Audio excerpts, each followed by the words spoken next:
My name is Pickle Rick, aka the Juggler, and we're doing a second time try for this episode of JCW Lunacy. No, this episode of Locked in the Lunacy, uh, and it's called the Chop, Return of the Chop. That's what it's called. Uh, I'm back. I was doing a live right before this, but it kind of got ruined. So we're just starting the whole fucking thing over. I'm gonna try to do this. So we start off the night with Matt Cross attacking Caleb Conley at the beginning of the night. We see that, and then Vince Russo asks if he's okay, and Vince Russo's like, "What can I do about this kind of thing?"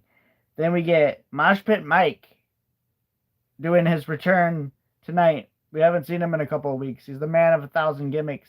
And this week his gimmick is Beekeeper Mike. He's a beekeeper.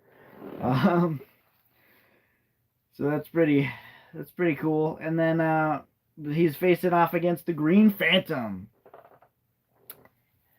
I have here Mike wins with the bees. Yeah, we know Green Phantom actually got to get some moves in this time. But of course he lost pretty quickly to Mosh Pit Mike with a handful of bees. We actually had the crowd start like a bee chant, bees, bees, bees, bees.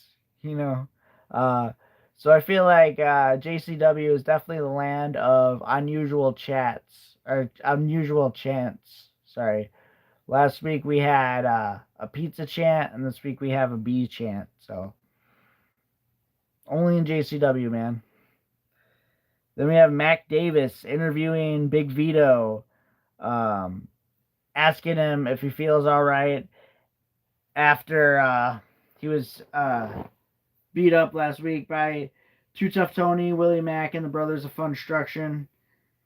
He says he's all right. He showed up to take it, and we see Vito's nephew this week. I don't know if they gave him a name, if they told us his name or not.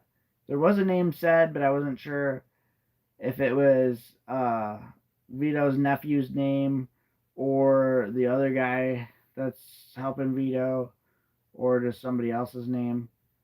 They didn't do a great job of introducing these two new characters. But basically Vito's nephew is the guy that gets distracted by women a lot. And goes off to basically spend time with women a lot. And so that led to him getting distracted last week and not being able to show up on JCW Lunacy. But this week he's here, and Big Vito's like, okay, nephew, it's time to focus, you know. And for now, his nephew agrees. But as we see later on, we'll learn that he's still going to have this kind of problem. And then we have Mac Davis interviewing Kerry Morton about EC3. And Kerry Morton says that EC3 is not on his level. And EC3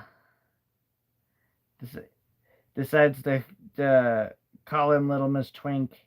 And I don't know. It kind of came off as homophobic to me. The entire concept of Jeeves and EC3 and just Jeeves in general is kind of overwhelming, or not overwhelming. What's the word I'm looking for? Confusing on whether or not it's supposed to be gay characters or not, or whatever. But so anyway, I think it's like this weird in between realm of like, is it trying to be representation or is it trying to be homophobic kind of thing? Let me know what you guys think about EC3 and Jeeves and EC3 calling people twinks, because it just like kind of caught me off guard. I'm like, what? Like, why? Just why, man? But Jeeves says that if he wants another shot at EC3, he's got to go through Jeeves. And so um, Kerry Morton finds this funny, of course, but he accepts to a match with Jeeves tonight. And then that's the very next match. We got Kerry Morton versus Jeeves.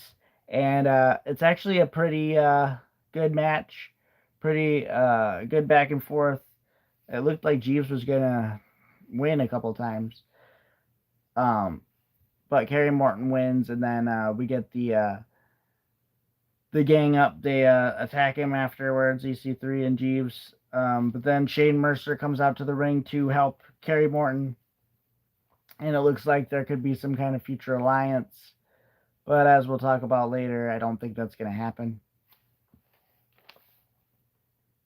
And then we got Jay disappointed in the Green Phantom. So we got Jay talking to the Green Phantom backstage. And he's like, hey, what the hell's up, man?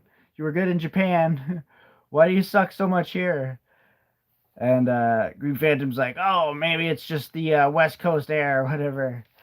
He's like, whatever, man. Next week, if you lose, you're out, kind of thing. We had Vince Russo telling him last week he's one loss away from working in the NWA. So there were shots fired there. And then this week, he's like, you get one more. Jay's like, you get one more chance. So each week he keeps getting more chances. Each week he keeps messing up. So let me know what you guys think about the Green Phantom. I think he's a pretty interesting, humorous jobber character. But I don't know where we're going to go with the story where they keep telling each and every week that he only has one more chance. Like, he's going to run out of chances next week. So, not sure what they're going to do with him going forward. But it'll be very interesting to see. Maybe they'll give him a win. I don't know.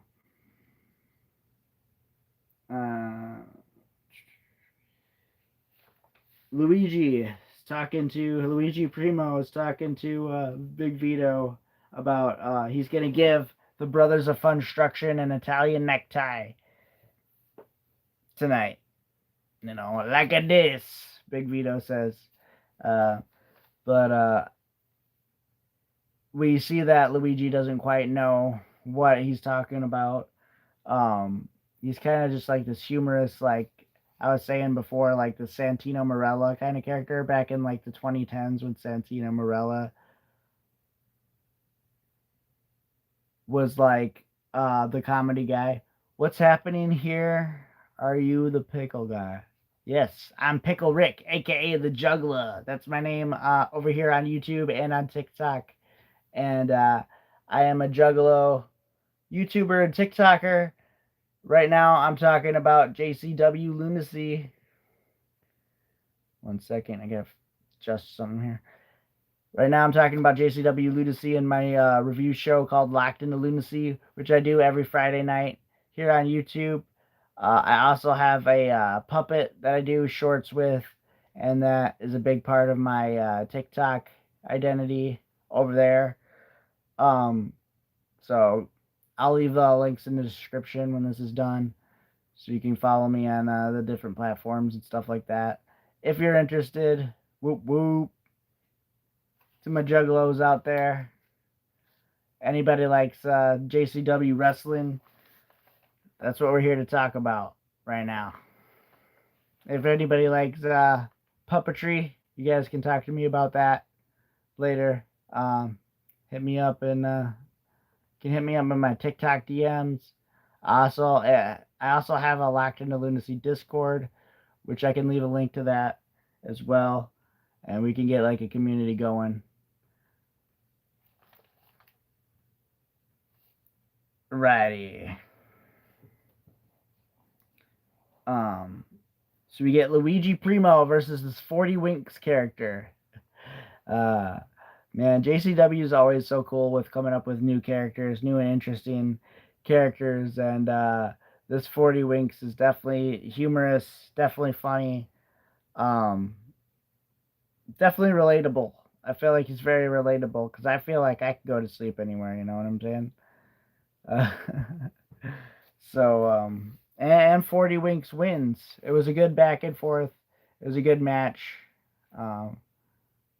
I might even say it was like a 5-star match. It was a pretty good match between, maybe the match of the night between 40 Winks and no, the match of the night was definitely the main event, but maybe the second best one between 40 Winks and Luigi Primo. I thought at first that we were going to see Luigi Primo win, um, because last week the crowd was so into it. Like I was saying before, last week we had the pizza, pizza chant, and that was during Luigi Primo's match, and everybody is kind of appreciating Luigi Primo. So I wish that we would stop, not stop, but I wish we would kind of give him some wins under his belt, maybe help him out a little, get something going storyline wise with Luigi Primo, other than just having him be a jobber right now, because he's really over with the fans. He is one of the most over guys in JCW right now.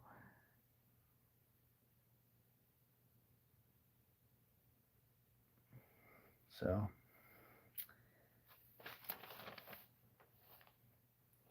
and then this 40 Winks character is going to be interesting going forward. Are we going to see more of him?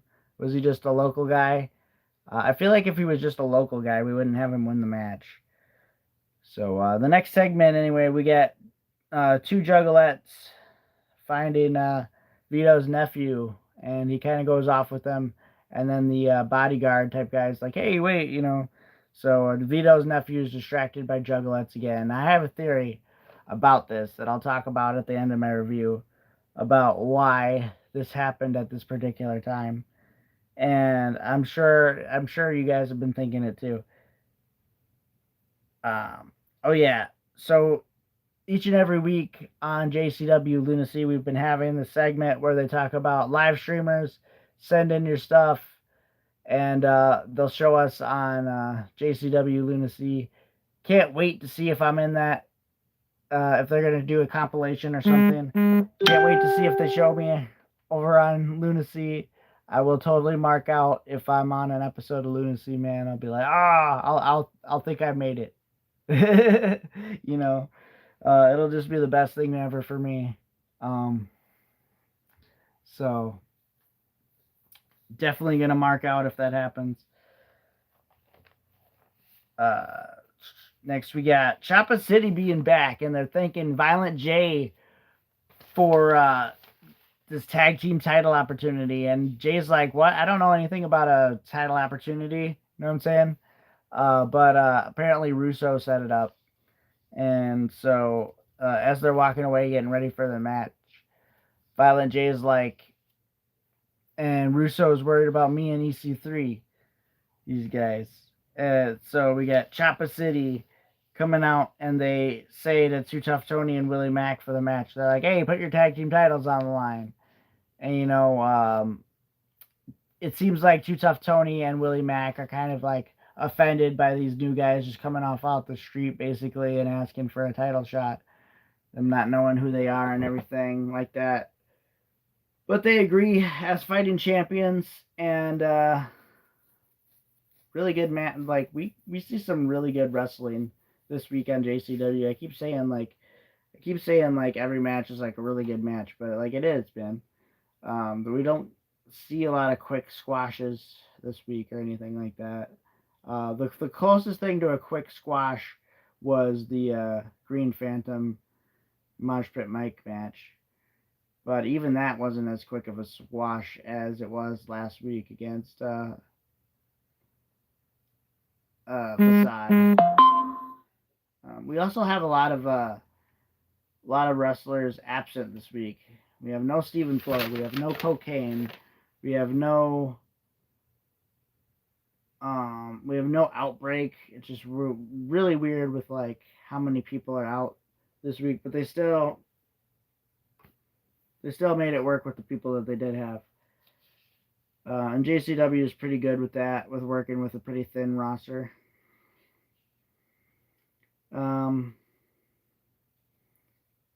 Jay yells at Russo for so Choppa City, they put their tag team title. They have Willie Mack and Too Tough Tony put the tag team titles on the line. They lose.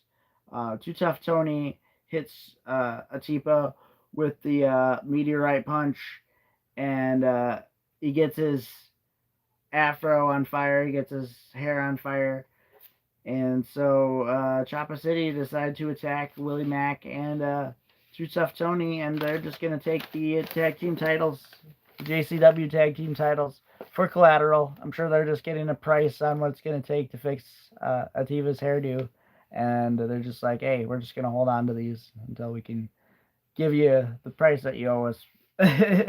That's my theory. I definitely am a Choppa City fan. If you look at my front page, I definitely have all the appearances of the last time they were in JCW. So go check that out. Chop. This is the return of the Chop. Hell yeah. I am a Choppa City fan. Can't help it. Jay yells at Russo for letting Choppa City steal the tag team titles. And he says, well, you're worried about me and EC3? Well, these guys are stealing titles and stuff like that. And Russo hits him with the thing that Jay hit him with a couple of weeks ago. He's like, why are you always so angry, Jay? You know? So we get this funny back and forth between Vince Russo and Violent J. And then we got Vito gives the... Oh, I have Vito, but it's Luigi gives the Brothers of Construction the Italian necktie. And it's literally like a necktie with the Italian flag on it. Funny, entertaining stuff. Goofy. So Russo comes out to the ring and he calls out Shane Mercer and Matt Cross. And he basically has a proposition for both of them. He's like, Shane Mercer, if you agree to what my terms are, I'll increase your pay by 50%. And if you agree to my terms, Matt Cross, you're reinstated in JCW with a year-long contract. And basically what he wants for these two guys is to join forces as a tag team and be his enforcers, basically a team called Future Endeavors, that if it's Russo decides it's your time to go somewhere else, he's going to have Future Endeavors come and take you out. Basically, they're basically going to be like the APA of JCW. That's what I feel like anyway. Definitely wouldn't want to run into these guys. Get on the wrong side of these guys. Matt Cross and Shane Mercer. So it looks like that alliance between Shane Mercer and Kerry Morton's definitely not happening now. I feel like that might be the first guy that they are told to go after.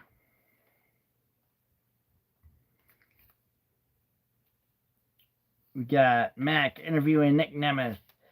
He says he's been impressed with Caleb Conley as of late. They got a match tonight. He's been impressed with Caleb Conley, but he's not going to roll over for him. You know, Nick Nemeth, legendary superstar, WWE legend, TNA legend, and now he's a legend in JCW as well. Really appreciate seeing Nick Nemeth each and every week that we get to see him. And he's facing off against Caleb Conley tonight. We get a JCW commercial saying everything that I've been saying about JCW Lunacy.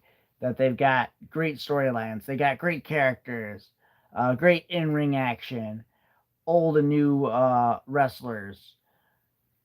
You know, definite legends like James Storm and Mr. Anderson and Nick Nemeth.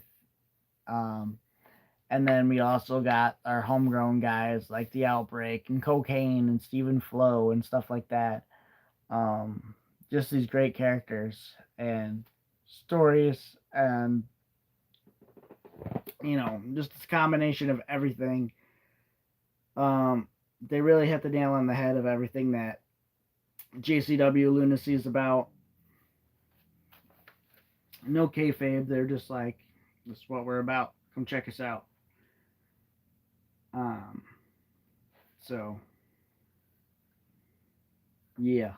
If you're not already a JCW Lunacy fan, all it's going to take for you to is watch one episode in its entirety, and I promise you, you will want to see what happens next week because it's just got that storytelling where it just hooks you in. And then we get a blast from the past that I actually appreciate this week. It's Madman Pondo and the Necro Butcher team up against the Nigerian Nightmares. It's these two huge, gargantuan men, Nigerian Nightmares, go up against two hardcore deathmatch legends in Necro Butcher and Madman Pondo. And by the end of it, Madman Pondo and Necro Butcher have their face all bloody, like they do, and they just prove that the bigger they are, the harder they fall if you got a badass enough team. And there ain't nobody more badass than Madman Pondo and the Necro Butcher, that's for sure. So I did really appreciate this Blast from the Past this week. I know I've been complaining about Blast from the Past, saying that they weren't too great. They were just kind of like random matches in JCW. Definitely show more of this kind of thing. Show more of like your highlight reel of matches rather than just, hey, this happened at one point.